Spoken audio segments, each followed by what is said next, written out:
7 фактаў пра Біблію з Карыны. Біблія з Карыны – гэта першая друкаваная кніга на беларускай мове.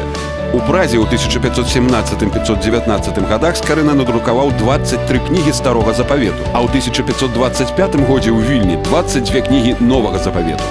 Пры перакладзе Францыск Скарына карыстаўся тэкстамі Бібліі на царкоўна-славянскай, лацінскай і чэшскай мовах. Агульны наклад біблійных кнігаў, надрукаваных Скарынам, 10 000 асобнікаў. Бюджэт такога накладу сёння – каля $50 000. Да сёння ў свеце захавалася каля 500 асобнікаў кнігаў Бібліі, надрукаваных Скарынам. Самая распаўсюджаная кніга – 4 кнігі царстваў, вядомы 21 асобнік гэтай кнігі. Самая рэдкая кніга – Псалтыр, выдадзены ў Празе 6 жніўня 1517 года. Захавалася толькі 2 асобнікі. У Нацыянальнай бібліятэцы Беларусі захоўваецца 10 асобнікаў кнігаў, надрукаваных Скарынам. Чытайма разам!